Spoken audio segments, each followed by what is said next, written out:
What's up? I'm Jared Harris, and you're listening to episode 63 of Beats by Jer. Today, I am excited to be joined by independent Toronto pop rock mainstays Stuck on Planet Earth.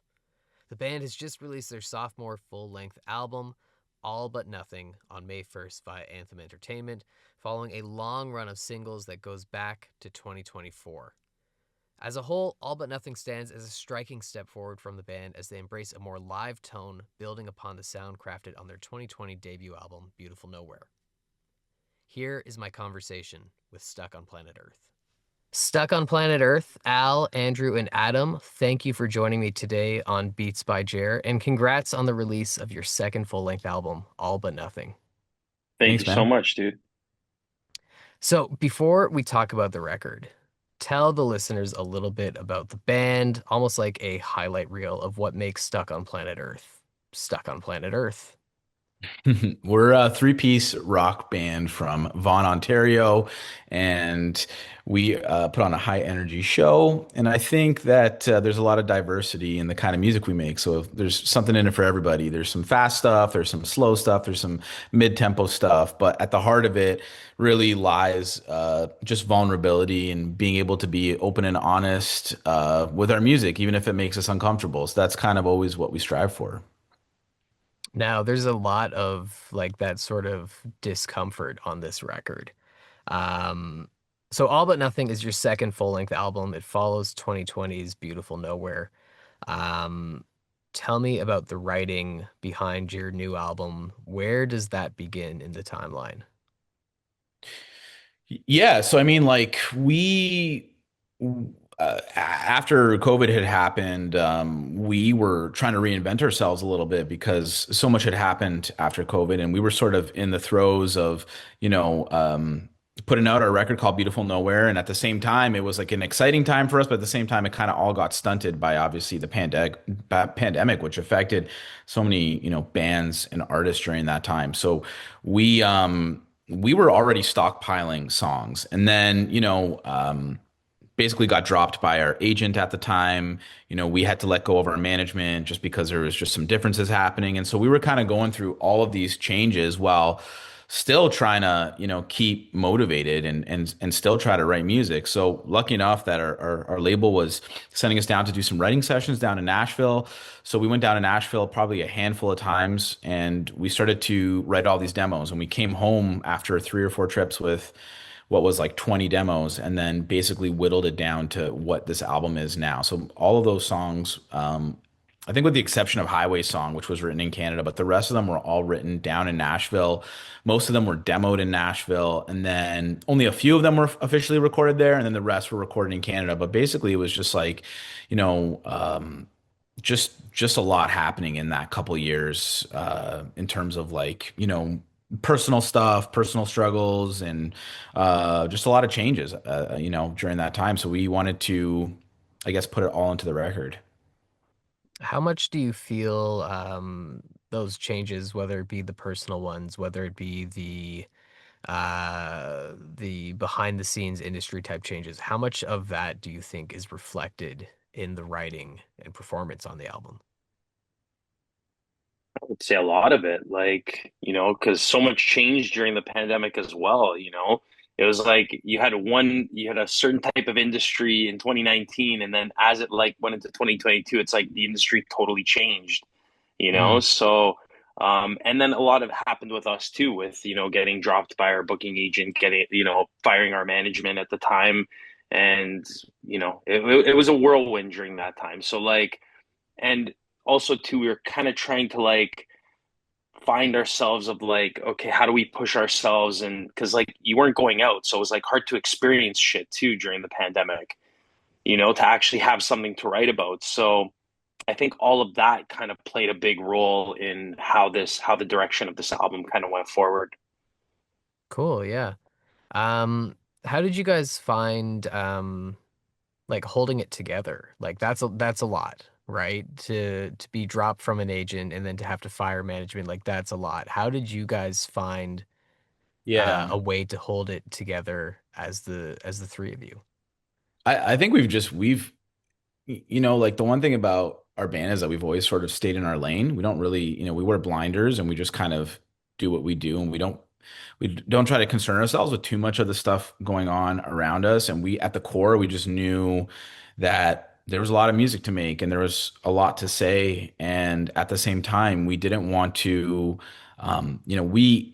we just felt like the path wasn't over for us. And at the same time, we still had a supportive record label and Anthem who was, sending us down to Nashville and still believing in the band and our songwriting abilities, so that, it helped kind of keep, the band driving forward. But Mhm. also, I think we've been doing it for like a minute, so that we've got a lot of trust in each other's instincts. And man, we've been through so much together. Like it is like a roller coaster. So we've written some really high highs and some really low lows. And so us, it was like, all right, it's another low low, but we know that that high is going to come because we've been around the block, and we just know the nature of the industry, and we know how this stuff goes. So we're like, we kind of try to keep it even keel at all times, and that was sort of what motivated us. But you know, in another way, like a lot was happening personally. Like I was going through a divorce during this record. So, Mm. that was a lot to go through. And these guys were like,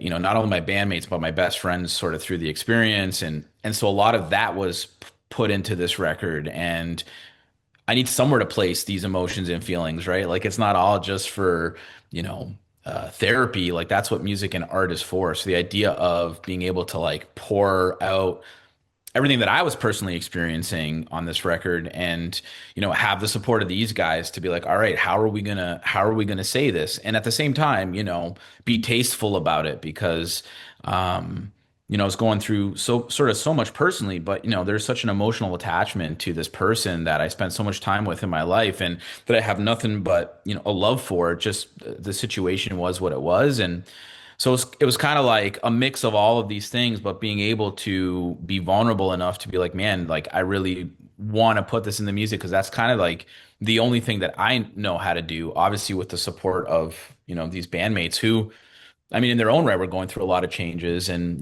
going through fatherhood and starting families, and so like all this shit was kind of happening, and it was like, man, like the one thing that keeps us together, the one thing that always brings us back is the music. Even through all the lows, it's like nothing like showing up to band practice on a Tuesday night and cracking a few beers and like being like, oh fuck, it's nice to just be here doing this right now, and like playing music together, and that unity that kind of Mm. keeps it driving forward. That's a big part of it. Yeah, I mean, you can't be an independent band and not just have a love for the game itself. Yeah. Yeah, totally. Um, what was Nashville like? How was that? Why Nashville? And whereabouts were you recording? So, like I said, we did a few trips down there. I mean, man, Nashville was like a second home for us for a while. We love it. I don't know, guys. We, T, what do we, you think of Nashville? And it's the best. It was the best. yeah, It was incredible. We wrote some pretty sweet. We had some really good sessions with a lot of cool producers, and a lot of cool experiences with like just what you would imagine Nashville is. It's like you get sucked into this just like writing circles, and these people who just that's what they do. They wake up, they write music, they go to bed. Like that's it. So Mm. we got sucked into that, and we came out with some pretty cool products. I think it was a really really incredible experience, and like it really changed the way like I think all three of us really look at songwriting, because they were just so it was just such it was like a writing camp. Like, hey, let's sit down, let's do this, let's go here, do that, and yeah, we came up with some pretty good stuff. Yeah, it's a cool Nashville record. chose us. Yeah. No, because like our label has like kind of like a headquarters there, so the opportunity was kind of there to Mm. go down to Nashville. And so when we went the first time, it was just, yeah, well, what Andrew was saying, it was just a whole new experience for us. And it felt very exciting and fresh. And there's something different working with like American writers than, Canadian writers. I don't know what it is, but I don't know, but it just it felt fresh. And so, I, to have the opportunity to go back down there a few more times and to be able to write like 30, 40, 50 songs and have a good bank to choose from. It was a cool experience. Yeah, I think like also the fact is that we just were out of like Toronto and Vaughan, where we're from. And so, here we write songs, but then we got to go back to our lives, you know what I mean? Whether it's like work or Mm, family or like, the mundane. When we're down there, it was like in exile. Like we were together, it was like camp, you know what I mean? And we were there just to do one thing and we didn't have to go home at the end of the night. So like, that meant we cooked meals together. We went for barbecue because, obviously the barbecue in Tennessee is incredible. And it was literally like we were just there exclusively doing that, which, when mm. you tour, it's kind of the same thing. But with writing, it's like, all right, you get to be creative all day and then, have a couple drinks, eat some good food, and then do it again the next day. So it was almost like a camp. But also the original draw that I think we're missing this piece was that we had connected with Brendan Benson of the Rack Tours. Cool. And we've been a huge fan of like Brendan, and we've been a huge fan of the Rack Tours. And he came on one of our Instagram lives one night, and we just got to chatting on over DMs. And I'm like, man, we'd love to write with you. He's like, yeah, come down to Nashville, let's write. And so that kind of propelled everything. Where then we started tapping into other writers down there, like whether it was like a guy named Joe Ginsberg who co-wrote a bunch of the songs on this album with us, a guy named Phil Barton who wrote a song on this record with us, and then we were with Benson. And so like, it kind of all just started to happen because like one dot connected to the next. But yeah, I mean, to Adam's point, like it kind of chose us where we just like picked up and decided to go.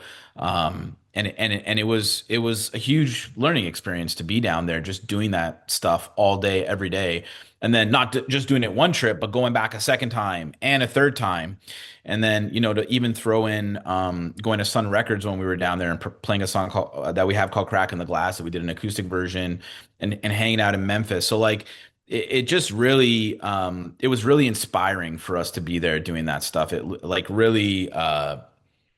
really made us appreciate being songwriters, number one, but also just being able to like get away from home and, sort of get out of this little sandbox that we play in all the time when we're here, and it just helped us like break out of our mind a little bit to do something different. Yeah. Now this sounds crazy collaborative.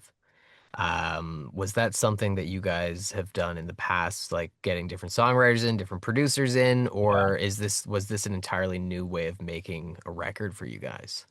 No, I mean, like coming up, we always wrote alone for the most part. But then, like, as time started to go on, and the trend in songwriting is to get in a room and work with people. And when you're in a band, and they all know how I sing and write. I know how Adam sings and writes. I know how Andrew writes. So it's like sometimes you want to break out of that too and get someone else in there to help inspire or make you think differently or have a different take on, a song that we bring into the room. So we're always open to collaboration. I think that's the one thing that we've always been really good at. And also it does help you learn how to become a better writer through osmosis by working with other people because you pick up tips and tricks from how they work, right? And so we love collaborating with other writers. And I think there's kind of a sweet spot. Like, there's three of us. You don't want to be in there with like three other writers. We're not a pop star. It's always kind of like one person in there with us, maybe two. But like, it's a pretty small group. And I feel like when we were demoing all these songs that are on this record down in Nashville, we always like really push ourselves. It's like we fucking, got up, ate breakfast, got to the studio by 10 a.m. By fucking by dinner time, like the song was finished, the demo was done. Like we did not, we were not so precious about like, oh man, we should come back and we should do this and do that because we know that demoing is just a part of the process. And if we really like something, like we'll go in and tweak it later. But to come Mm, home, we want a batch of songs that we want to live with. And then we can decipher after whether or not we want to go in and like nitpick at it. And we did a lot with these songs. But, the goal was like, man, a song a day, 3 or 4 trips, coming home with, being there for 2 weeks. We came home with 14 songs a trip. Like it was like that. It was a lot. So, yeah, it's the best. yeah, that sounds amazing. It really does sound like summer camp almost. It is. Um, Yeah. Now this album marks a significant shift in the band's sound. It's a little more live off the floor. It's a little meaner, a little grittier. Um, Was this a conscious decision? Was this just kind of like seeping into the writing and you kind of stumbled upon these demos that were just in that sound? Like what made this shift happen? Well, everybody thinks shit's written by AI now, so like we figured let's go live off the floor and let's make a fucking raw record. Yeah. Yeah, like That was when we part of the reason, but when we first started our band, we did everything like live off the floor back in the day. And then we kind of got away from that and everything became like, recording in a basement and doing it all in the box and, sort of forgetting what it's like to be playing live in a room. With this record, although parts of these songs weren't recorded live off the floor, like I would say the back half of the record was all done live off the floor. So like Mm.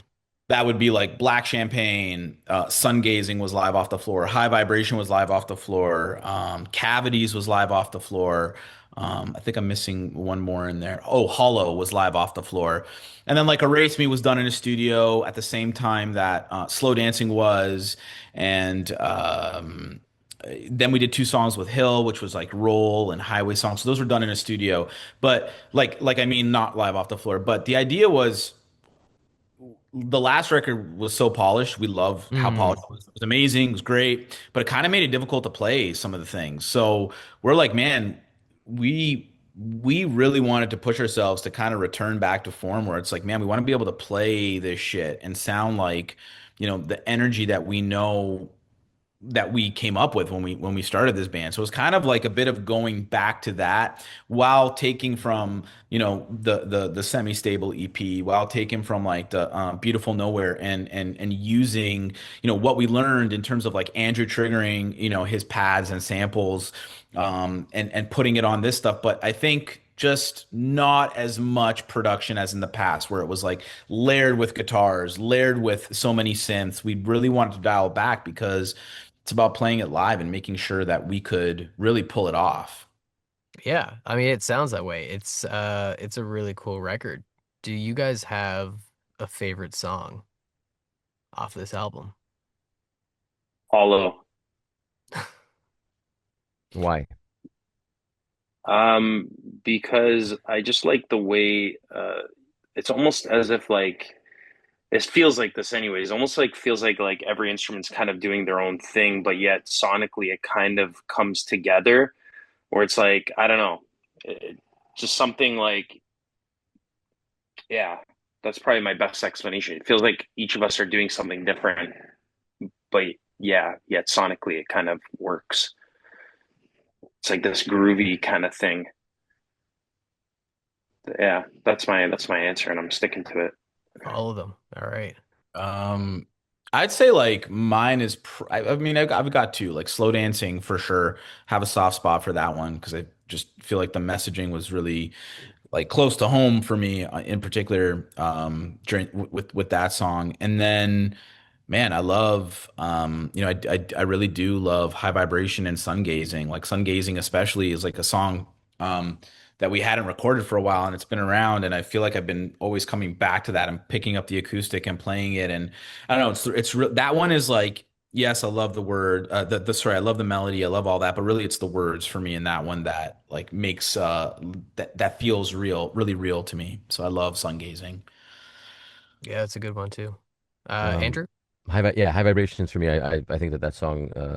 It was just a lot of fun making that song, and it was it's a really good song to play live. It really kind of makes people turn their heads when we come on stage and we smash that song. So it's yeah, it's a really it's a feel good song, especially on the drums. Very simple, but just it hits hard. And the intermezzo, I think that that's a really fun song as well. It's just like a I don't know, it's a 2 minute kind of. We just had fun with making some stuff in the studio, and I think like the sonically it just kind of takes you somewhere. And that was the intention with that was just to kind of just go off somewhere where we haven't really gone, and it was a lot of fun to make that. And listening back to it, it makes me feel that way at least. I think it's really a really cool song.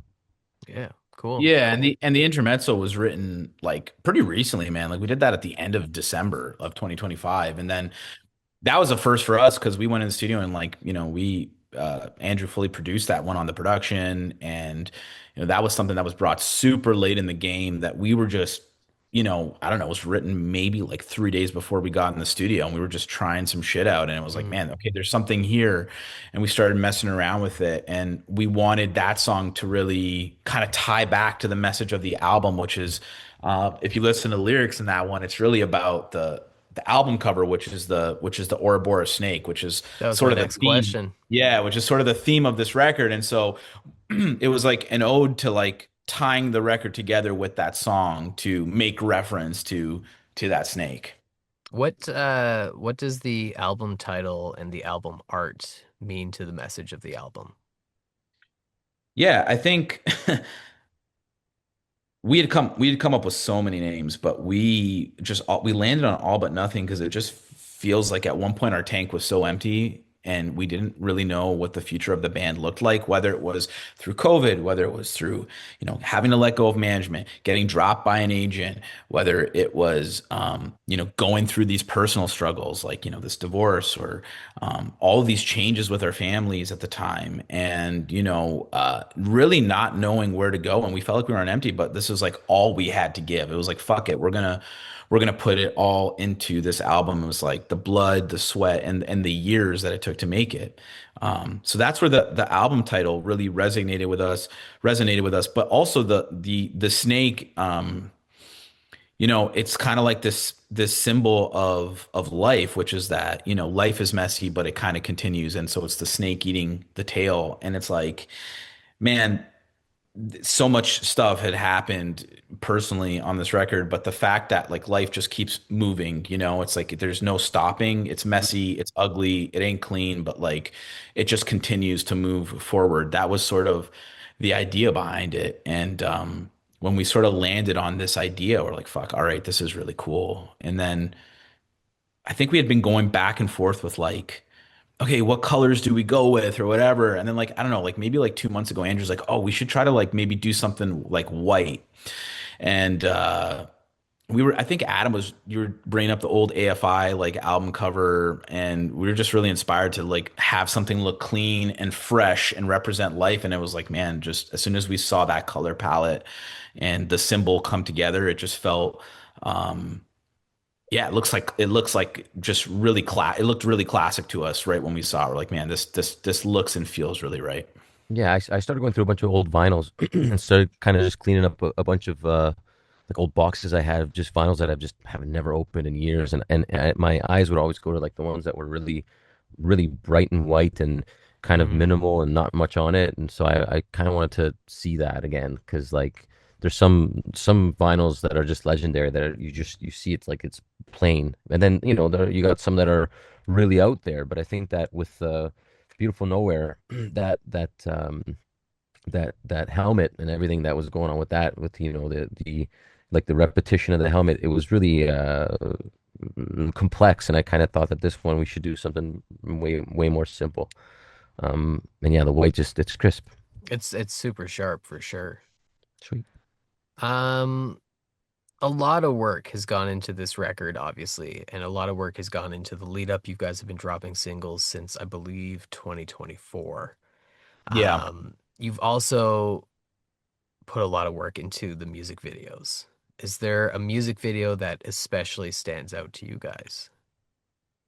I mean, I think everybody really loved Highway Song.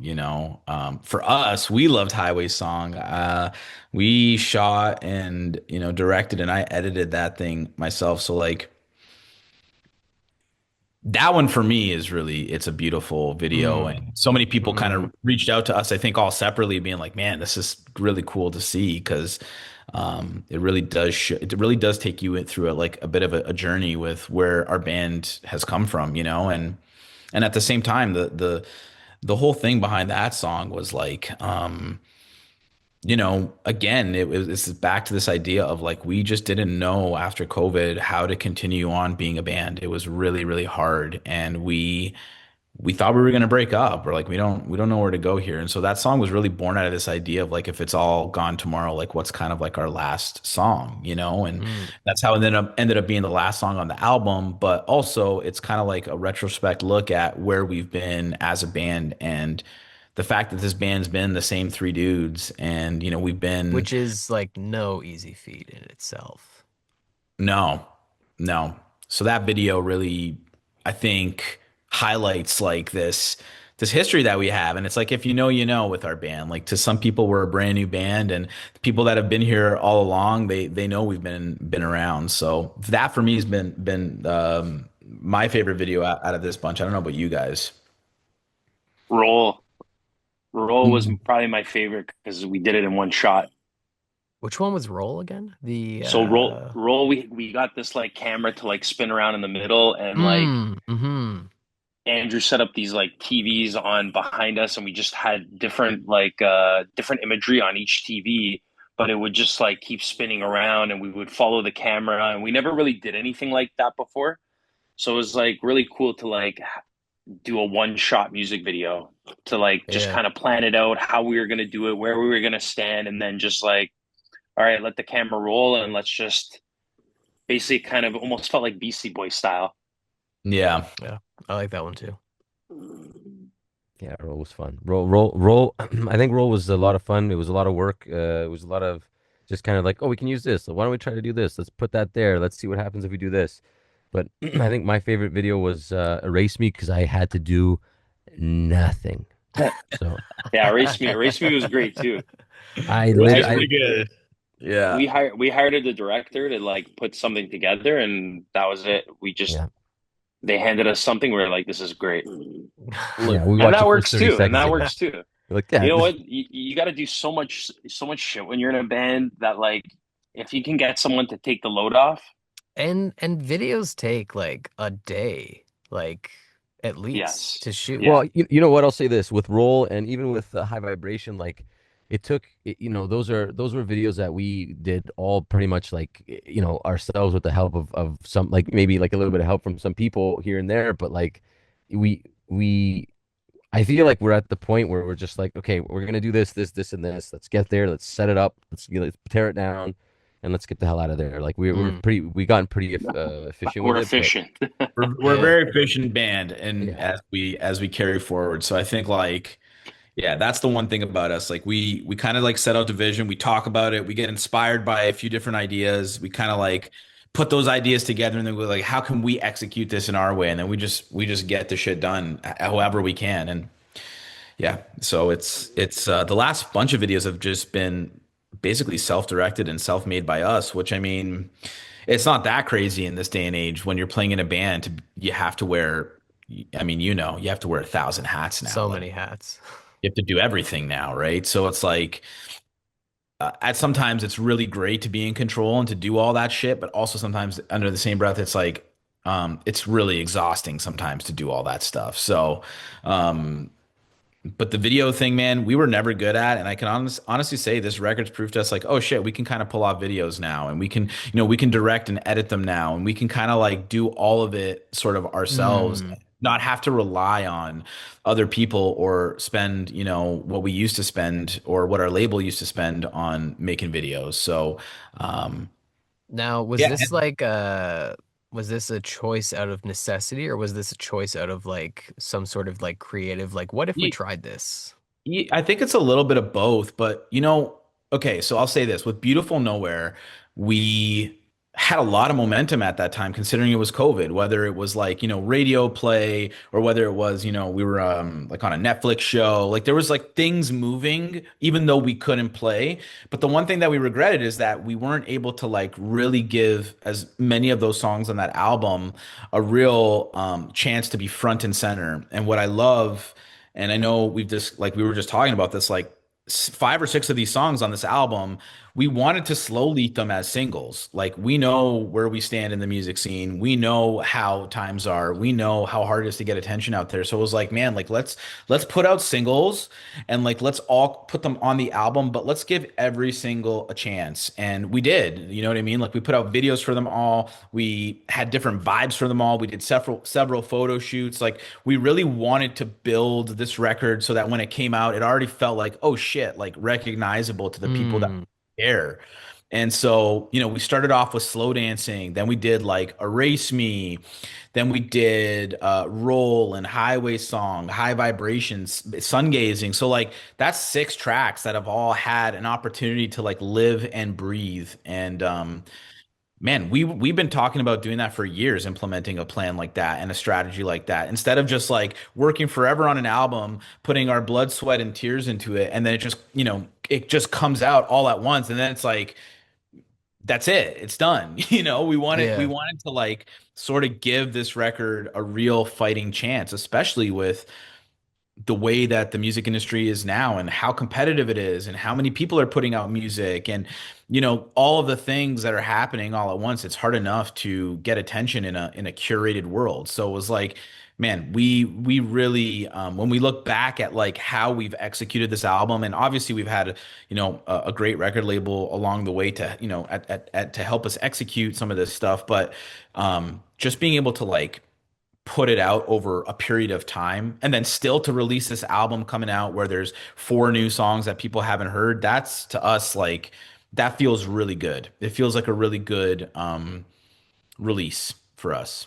Yeah, the lead up was cool. I love how much of the album has not been released yet as well. Yeah, Like I it's think at all that that's sweet really spot cool. right now. It Yeah. feels like, and that's why Like the we are album kind is of still stoked. new Yes, despite yeah, being familiar. And like yeah, that's you guys put the time in, you put the work in. yeah. I appreciate it, man. Thank you. Returning back to the Highway Song music video, because you said a few cool things in there about like how long the band's been together. When did you guys form?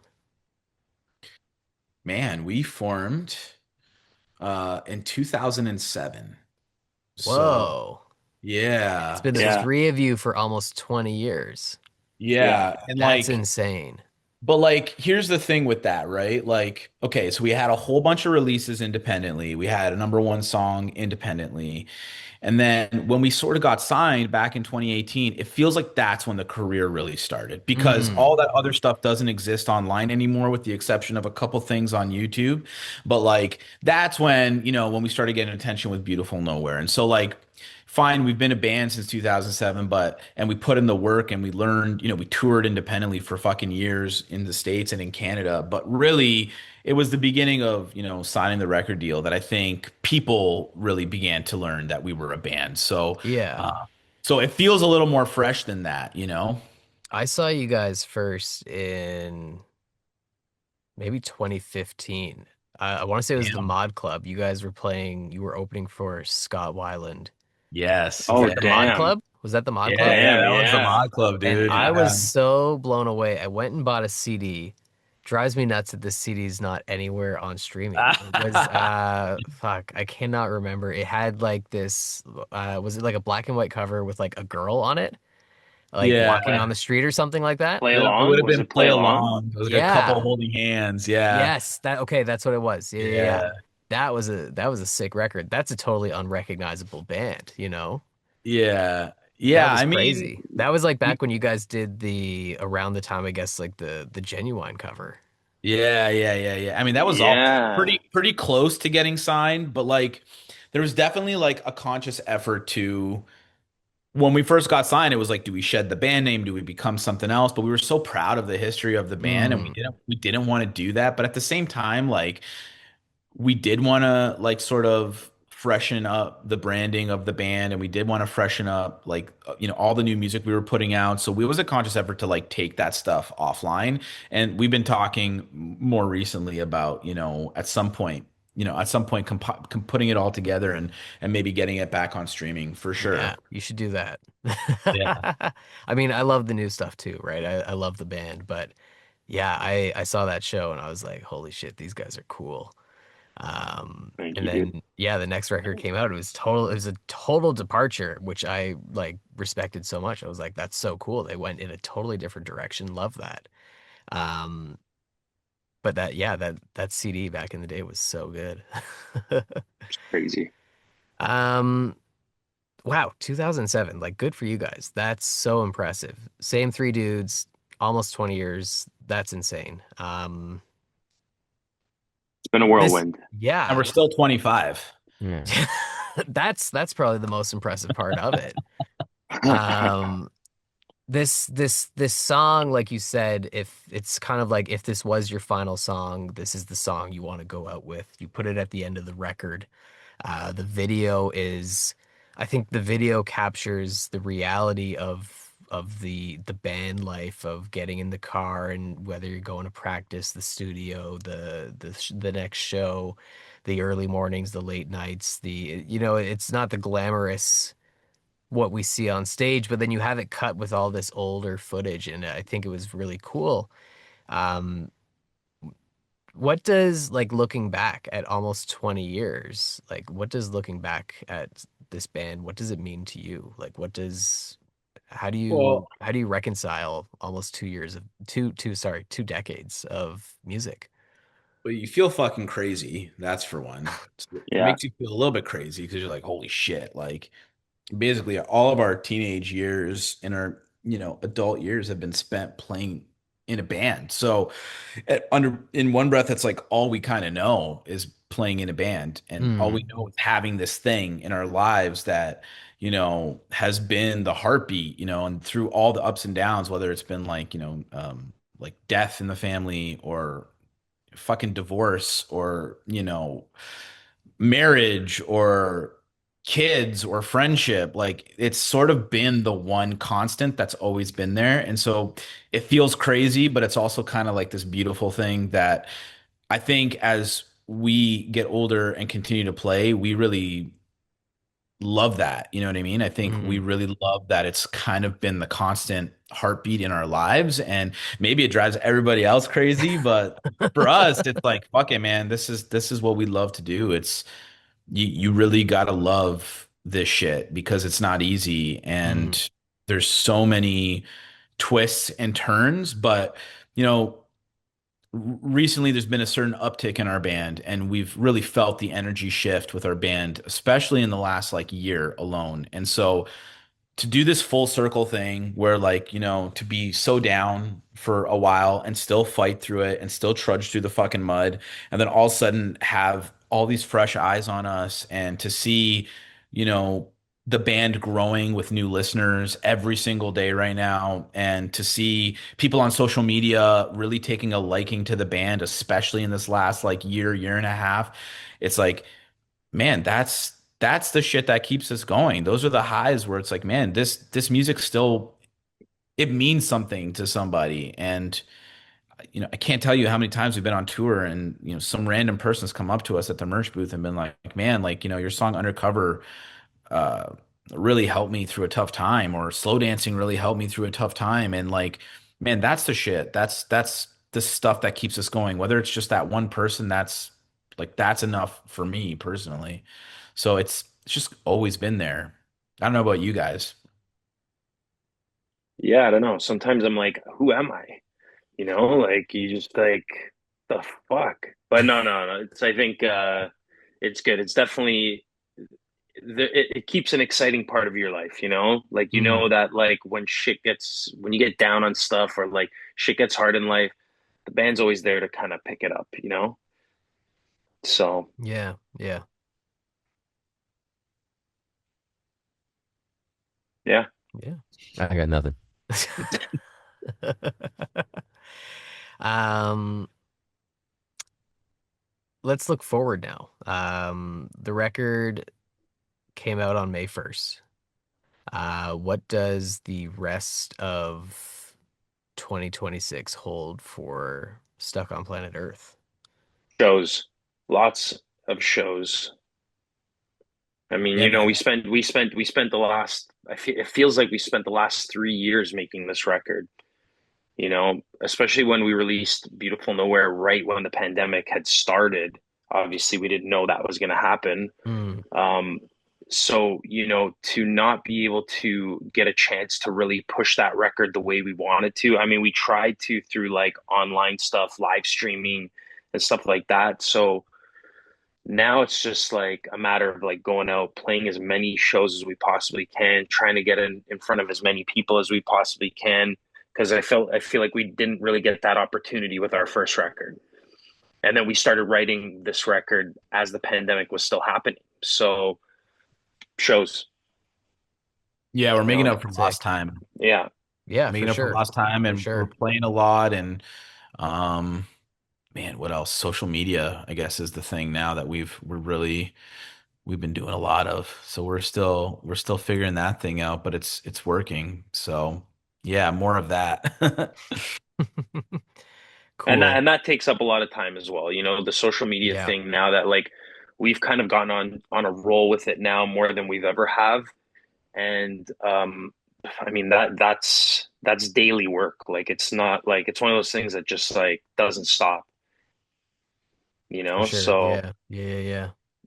I mean, once you get the hang of it, it rolls through. It rolls like pretty easy, but it's still, you know, it takes a while. And then it also puts you on social media a lot, and that kind of like That could be a bummer. Yeah. Yeah. it's a bit of a bummer only because like you know sometimes you just want to get away from it. You know, like you just you're not trying to get influenced by all these things that you see. And even when you're just going on your phone and editing for your own stuff, it's just like just constantly stuff is just thrown at your brain, you know, on the Mm-hmm. daily, and you're just like, oh man, like that's the part I think that like whatever, but yeah, social media is that's a big one. Sick. Sick. Yeah. Um, the final question, and this is for each of you. The final question that I leave all my guests with: what are your three desert island records? Mm. Um, Beck Colors, um, Rufus the Soul. I'll take any one of their records. And man, Desert Island. Probably go with like Pink Floyd The Wall. Cool. Cool. I'm gonna go with probably the Police, Regatta de Blanc. Yeah. I'm gonna Love go that with one. Foo Fighters self-titled with 1995, which I come back to fucking probably once a month.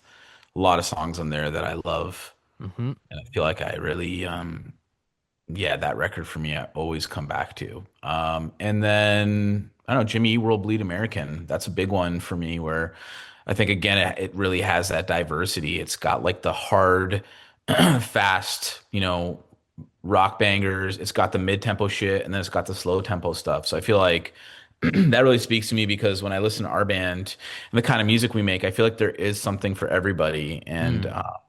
whether that's a good or a bad thing, I don't really care. But like that's a shit that I like. So that's a big one for me. Sick. Yeah. Andrew? I'll go Mars Volta Deloused, um, Burial Untrue, and um, Queens of Stone Age Rated R. Oh, sick. I Nice, Mhm. love I love that trio nice, very much.